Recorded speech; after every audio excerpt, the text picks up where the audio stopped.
में साल में संकादिक 88,000 ऋषियों ने श्री सूत जी से पूछा, हे प्रभु, इस कलयुग में वेद विद्या रहित मनुष्यों का उद्धार तथा कल्याण कैसे होगा।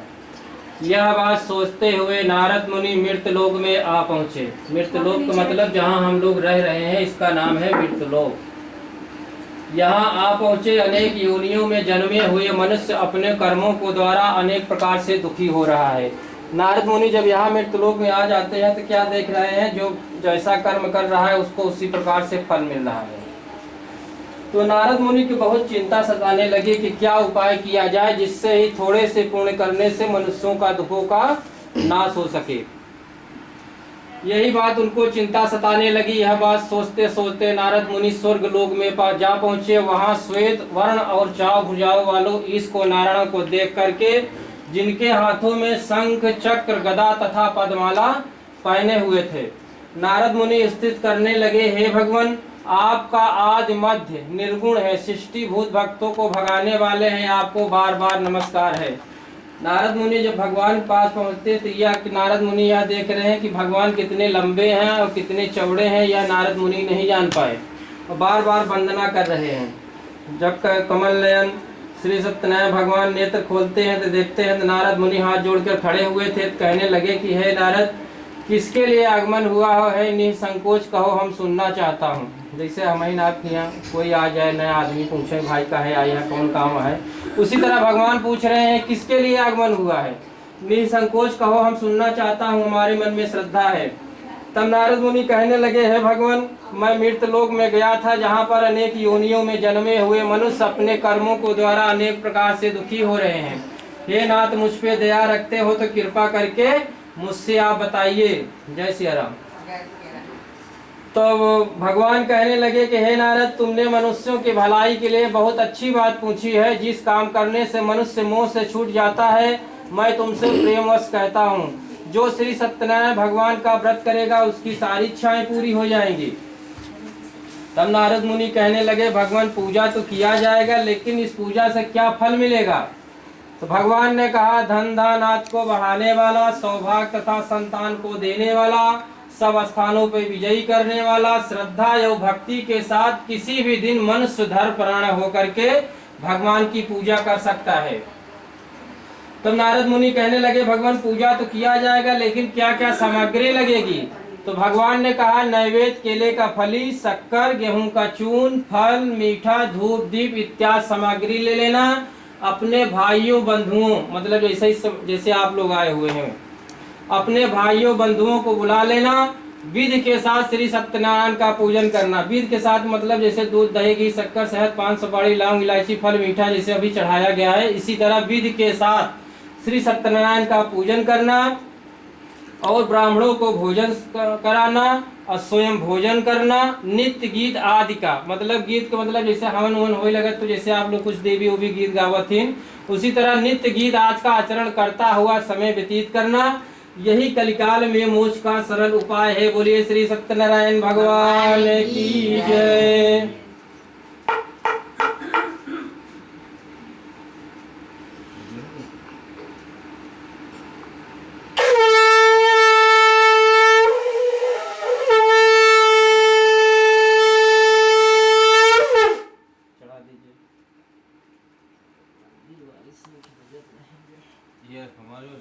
नहीं, ये बात नहीं बजे जैसे जवन संख्य बच जाए, जब हमारे वाली संख्या पंडित जी लगे हुआ छोड़ दे सिधौली, जो हम हमेशा बजावत रहे।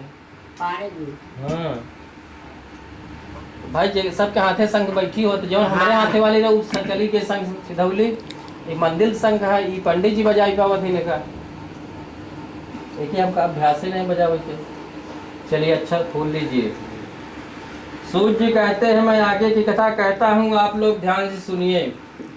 एक निर्धन ब्राह्मण था, एक पंडित जी थे, निर्धन मतलब बहुत गरीब।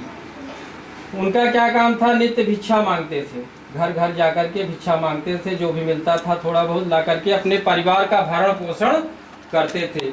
ब्राह्मणों से प्रेम करने वाले श्री सत्यनारायण भगवान को एक दिन दया आई।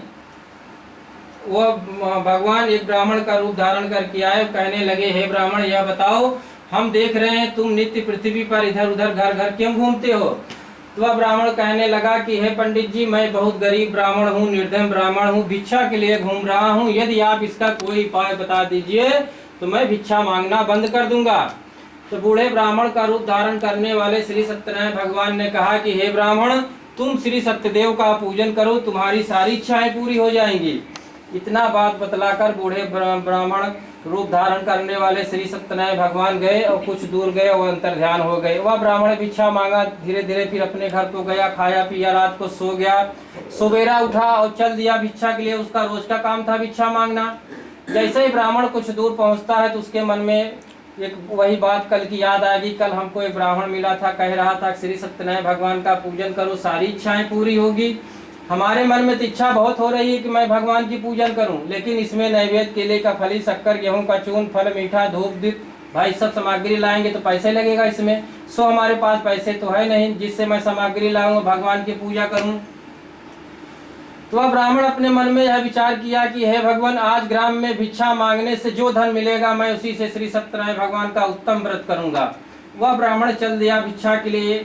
उस दिन उस ब्राह्मण के ऊपर भगवान की कृपा जगी। जहाँ 2-4-5 किलो अन्नदान, चावल, आटा, दाल पाता था, भगवान की कृपा जगी। उसने अन्नदान भी पाया, कपड़े, पैसे, फल, मीठा इत्यादि सामग्री भी पाया। वह ब्राह्मण वो फिर गया अपने घर को, विधि के साथ अपने भाइयों बंधुओं को बुला करके श्री सत्यनारायण भगवान का पूजन किया। उस पूजन के प्रभाव से बूढ़ा ब्राह्मण धन पुत्र आदि से युक्त हुआ और संसार के समस्त सुख भोग करके अंत में वैकुंठ को चला। तब ऋषियों कहने लगे, हे भगवान, सर्वप्रथम उस ब्राह्मण ने इस व्रत को कहा था और सुना था, उसके बाद फिर कौन कौन कथा सुना, उसका इतिहास कहिए, हम सुनना चाहता हूँ। जैसे ही समय आप कथा सुन रहे हैं, आपके बाद फिर और कोई सुने, उसी तरह उस ब्राह्मण के बाद फिर कौन कथा सुना, उसका इतिहास कहिए, हम सुनना चाहता हूँ, हमारे मन में श्रद्धा है। तब भगवान कहने लगे, सुनो, एक समय एक ब्राह्मण धन अनुसार बंधु बांधवों के साथ व्रत करने को तैयार हुआ। उसी समय एक बूढ़ा लकड़हारा प्यास से बेचैन हुआ, सोच रहा है जल कहाँ मिले और जल को पी लूं। वह लकड़हारा घूमते घूमते कहाँ पहुंचता है, उसी ब्राह्मण के मकान में। उन लकड़ियों को, गट्ठर को उस ब्राह्मण के मकान के बाहर रख करके फिर धीरे धीरे उस ब्राह्मण के मकान में आ रहा है। वहां जाकर क्या देख रहा है कि श्री सत्यनारायण भगवान का पूजन हो रहा था। उस लकड़हारे को प्यास तो बहुत लगी है कि जल मिले, जल को पी लूं, लेकिन वह लकड़हारा संकोचवश किसी से मांग नहीं रहा है कि हमको जल दे दो, पी लूं। वह लकड़हारा चुपचाप एकांत में वो भी बैठ गया, कथा सुनने लगा। जब कथा पूर्ण हो गई, चरणामृत प्रसाद बंटने लगा तो कहने लगा, हे पंडित जी, आप बताइए इसके करने से क्या फल मिलेगा। तो पंडित जी कहने लगे, हे लकड़हारे, हमारे घर में जो भी सामग्री देख रहे हैं, भाई सबके घर में बहुत चीजें रखी हुई हैं। उसी तरह पंडित जी कहने लगे कि हमारे घर में जो भी सामग्री रखी है सब भगवान की ही कृपा है। तो लकड़हारा बहुत प्रसन्न हुआ, कहने लगा, पंडित जी आप बताइए, आपके कथा अनुसार मैं भी श्री सत्यनारायण भगवान का व्रत करूंगा, मैं भी बहुत गरीब हूँ। तो पंडित जी कहने लगे कि हे लकड़हारे, तुम नैवेद्य, केले का फली, शक्कर, गेहूं का चूर्ण, फल, मीठा, धूप, दीप इत्यादि सामग्री ले लेना, अपने भाइयों बंधुओं को बुला लेना, विधि के श्री सत्यनारायण भगवान का पूजन करना, तुम्हारी सारी इच्छाएं पूरी हो जाएंगी। लकड़हारा बहुत प्रसन्न हुआ, चरणामृत लिया, प्रसाद खाया। उसके बाद धीरे धीरे वह लकड़हारा अपने घर को जाता है। रात को भोजन करने के पश्चात जब सोने के लिए जाता है, तब रात को यही सोच रहा है कि कब सुबह हो, लकड़ी बेचूं, भगवान सामग्री को लाऊंगा, कथा सुनूं। यही बात सोचते सोचते लकड़हारे को रात भर नींद नहीं आई।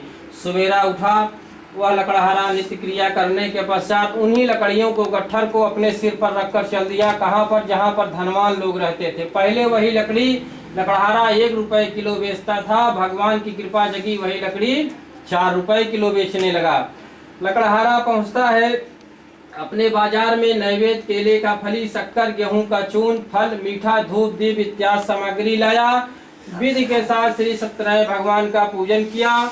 उस पूजन के प्रभाव से बूढ़ा लकड़हारा धन पुत्र से युक्त हुआ और संसार के समस्त सुख भोग कर अंत में वैकुंठ को चला। बोलिए श्री सत्यनारायण भगवान की जय।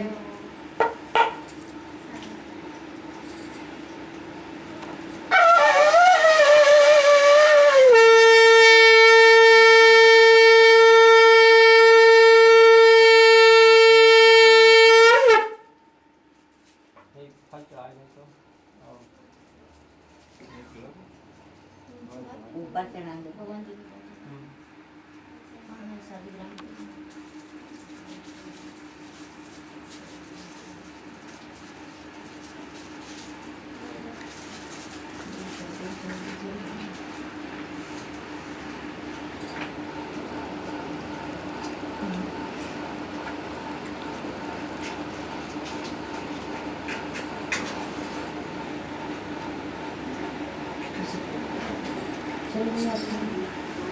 जलाएगा, दो बत्ती जलाएंगे। अभी खुशी से कर रहा है। पंखा मारे आई जल जाए।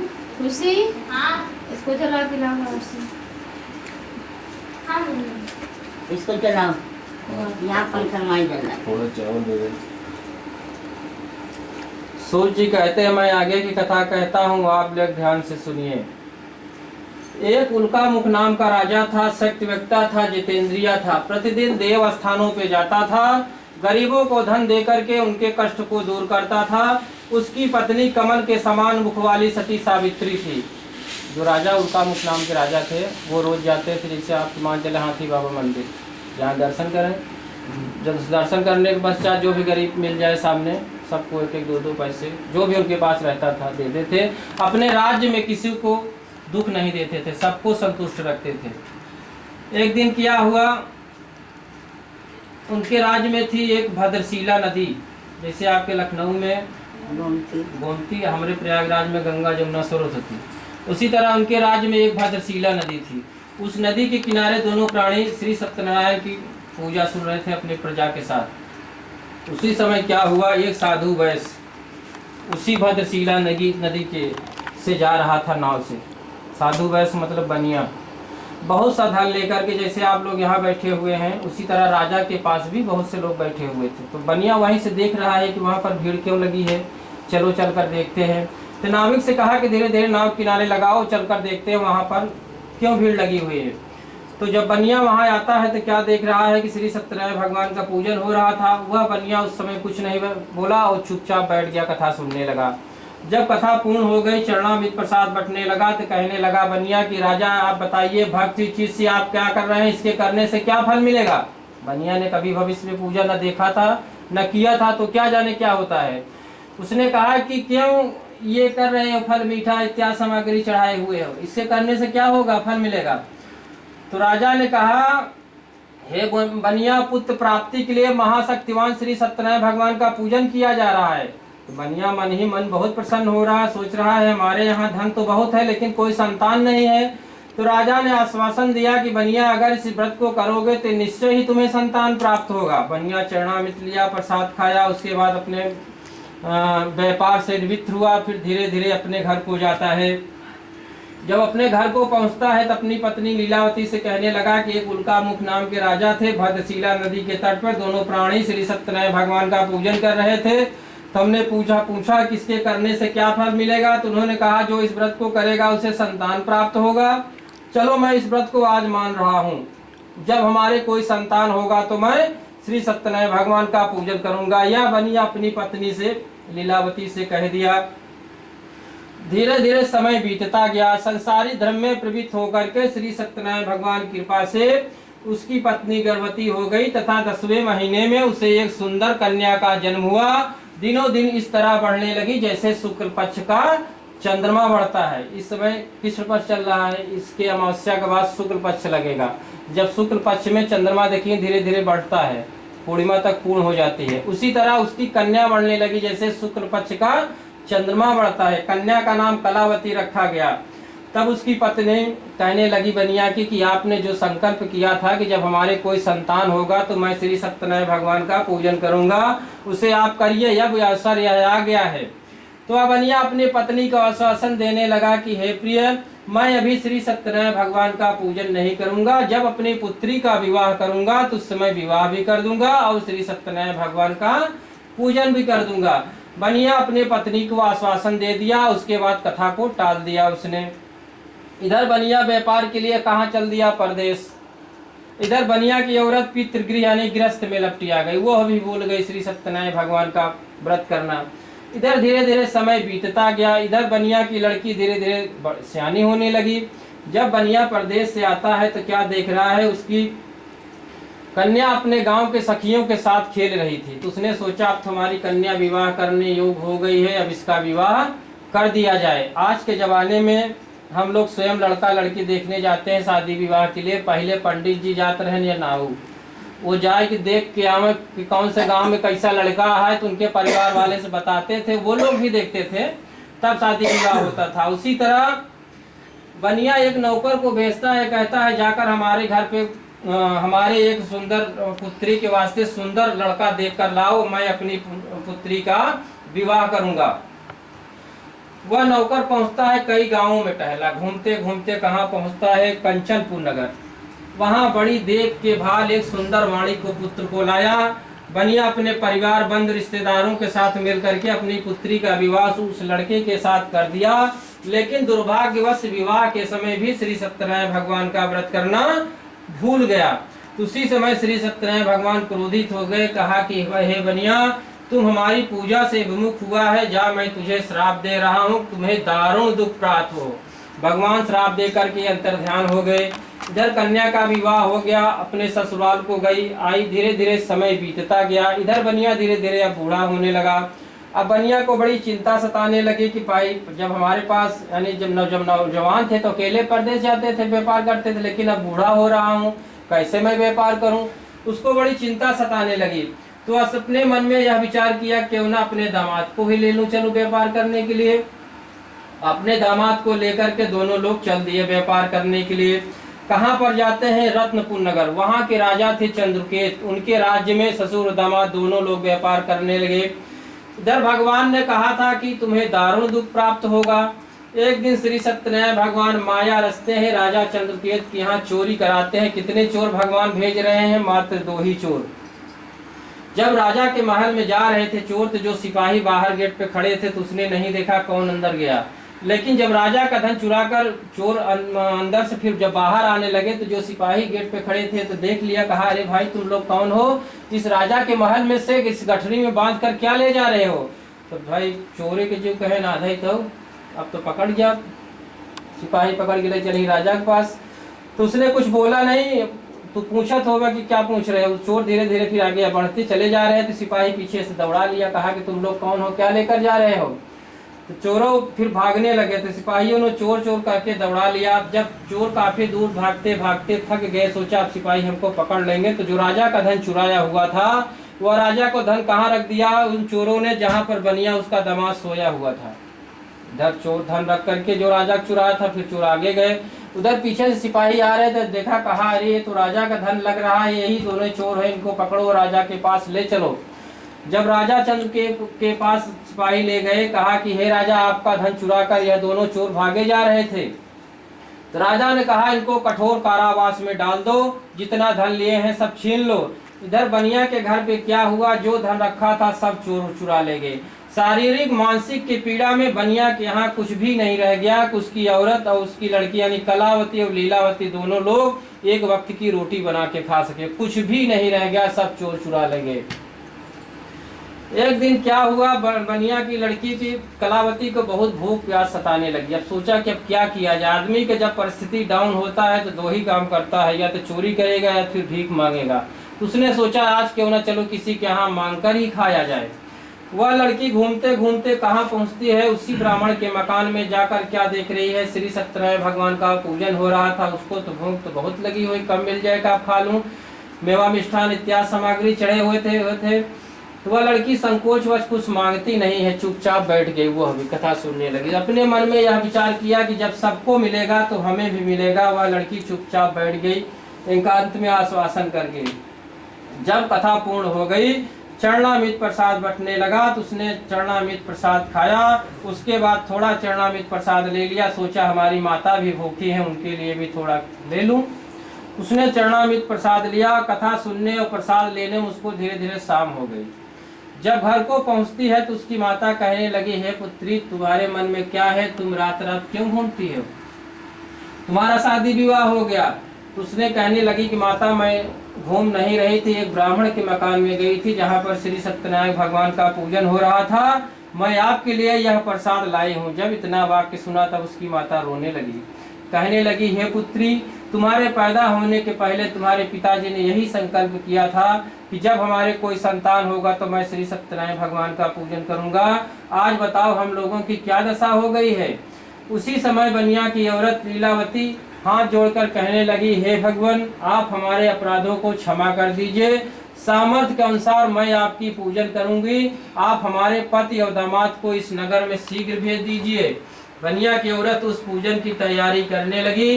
उस पूजन के प्रभाव से श्री सत्यनारायण भगवान प्रसन्न हो गए और राजा चंद्रकेत को स्वप्न में दर्शन देकर कहा कि हे राजा, प्रातः काल दोनों वाणी को पुत्रों को छोड़ दो, नहीं तो मैं तुम्हारा धन राज्य पुत्र सब नष्ट कर दूंगा।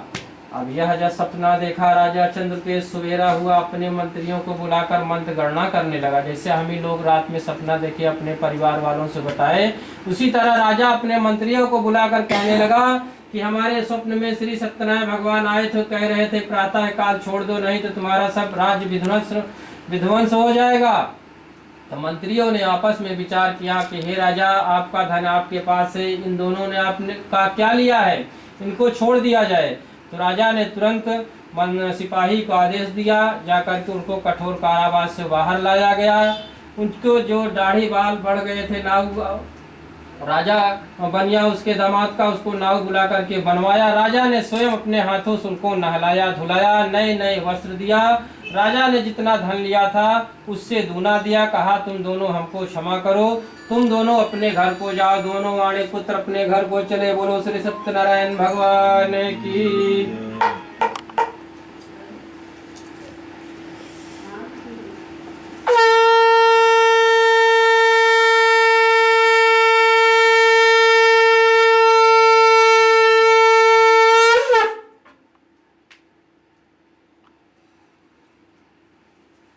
सूर्य जी कहते हैं, मैं आगे की कथा कहता हूँ, आप लोग ध्यान से सुनिए। दोनों ने मंगलाचार करके यात्रा प्रारंभ किया।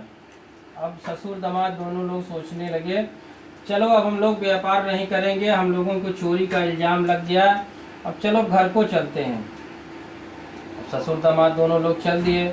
जैसे ही थोड़ी दूर चले तो भगवान ने सोचा कि चलो इनकी परीक्षा लिया जाए, शायद हमारी याद आ ही गई हो। तो भगवान एक ब्राह्मण के रूप का धारण करके आए और कहने लगे कि हे बनिया, यह बताओ तुम्हारे नाम क्या है। तो बनिया जहाँ सोना चांदी हीरा जवाहरात मोती रखा हुआ था, उस समय उसके मन में शंका फिर लालच आ गया। अब सोच रहा है कहीं यह चोर तो नहीं है, हमारे धन लेने की इसकी इच्छा है, कहीं इसको पता तो नहीं चल गया कि राजा चंद्रकेत ने हमको बहुत सा धन दिया है।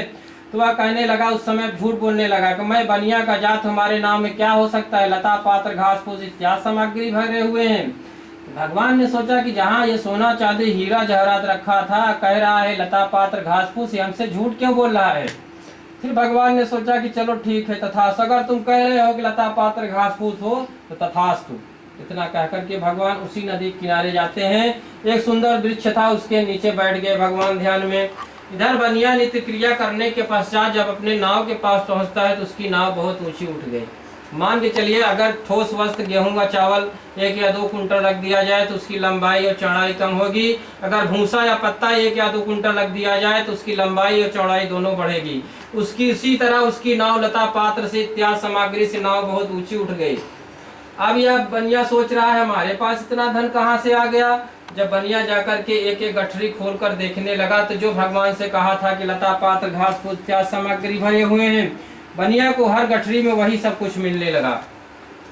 अब बनिया रोने लगा, रोते रोते मूर्छा बेहोश हो गया, मूर्छा खुली फिर रोने लगा।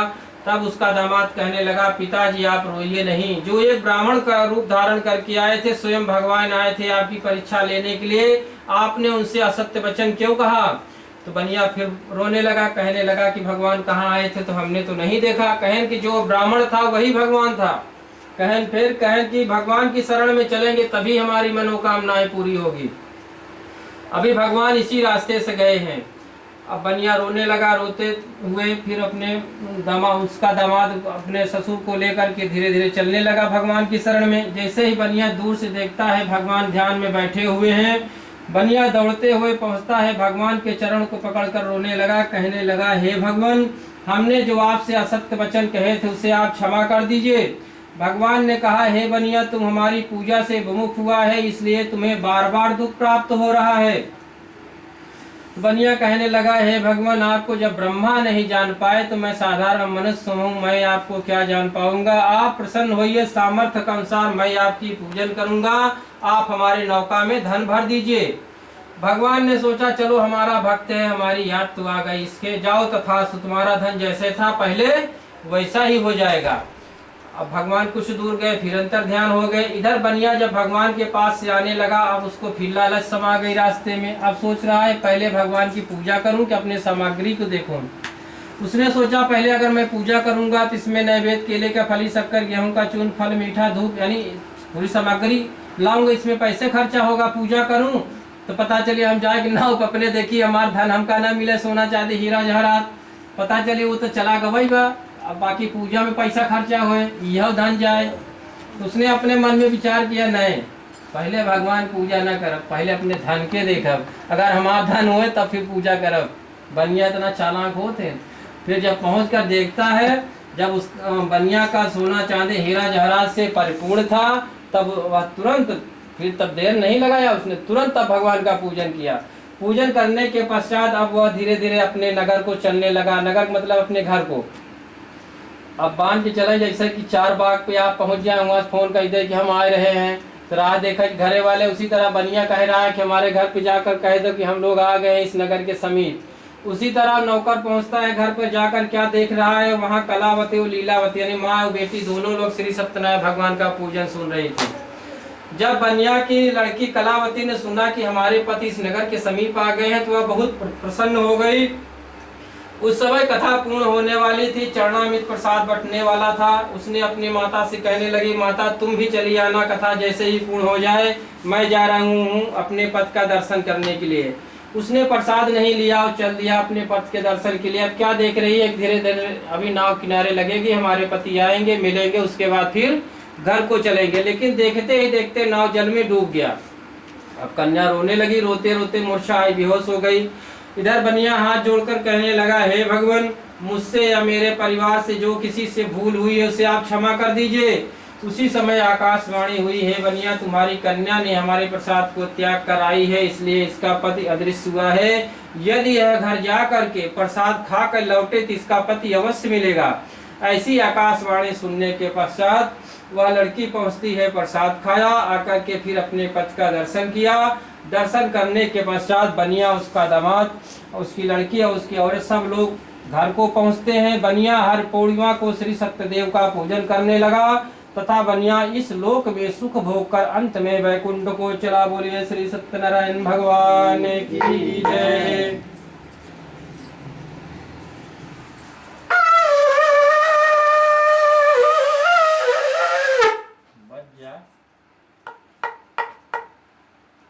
देखेंगे खुशी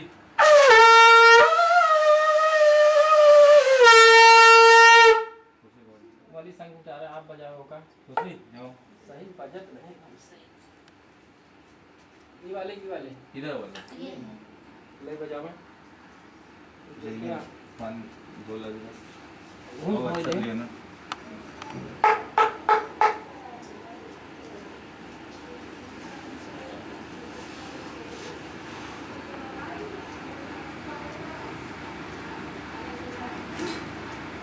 तबियत बहुत बढ़िया संग की है, लेकिन हमारे मुँह बैठी नहीं है। पंडित जी बढ़िया बजाओ थे बेटा।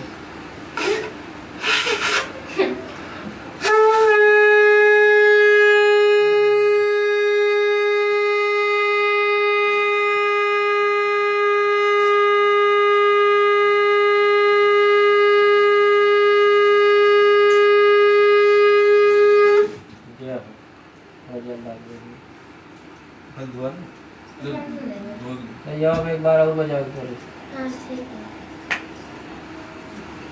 सूत जी कहते, मैं आगे की कथा कहता हूँ, आप लोग ध्यान से सुनिए। एक लिंग तुंग ध्वज नाम का राजा था। उसने भी श्री सत्यनारायण भगवान का प्रसाद त्याग कर बहुत दुख पाया। उसका क्या काम था, रोज सुबह उठता था, वन में जाता था, वन पशुओं को मारता था। उसका यही का रोज नित्य क्रिया था राजा का। एक दिन क्या हुआ, उसके राज्य में ग्वाल बाल श्री सत्यनारायण भगवान का पूजन सुन रहे थे। एक ग्वाल ने देखा, कहा, अरे हमारे राज्य के राजा हैं, इनको बुलाया जाए और कथा सुने और प्रसाद दिया जाए। एक ग्वाल पहुंचता है दौड़ते दौड़ते, कहा ठंडी लगा कहा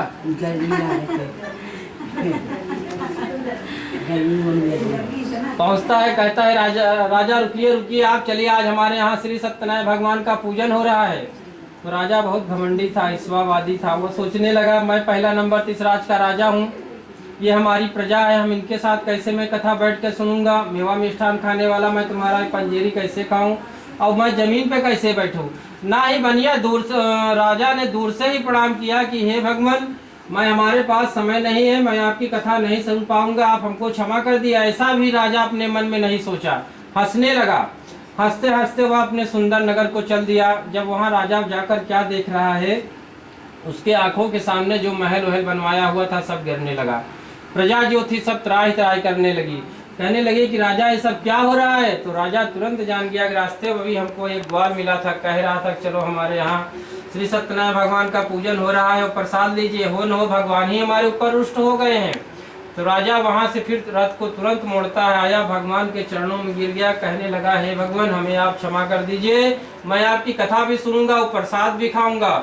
उसने प्रसाद खाया, उसके बाद चरणामृत लिया। जब राजा अपने घर को पहुंचता है तुंगध्वज, तो देखता है उसका महल पहले जैसे बना हुआ था उसको वैसा ही मिला। तो वह राजा अपने प्रजा के साथ अपने घर पर कथा सुना, जो इस परम दुर्लभ व्रत को करेगा निसंतानहीनों को संतान प्राप्त होगा, निर्धन धनी होगा, जो बंधन में होगा वह छूट जाएगा तथा सब मनोरथ पूर्ण होकर के तथा अंत में वैकुंठ धाम को जाएगा। बोलो श्री सत्यनारायण भगवान की जय। चलो बजाओ एक गाइयो।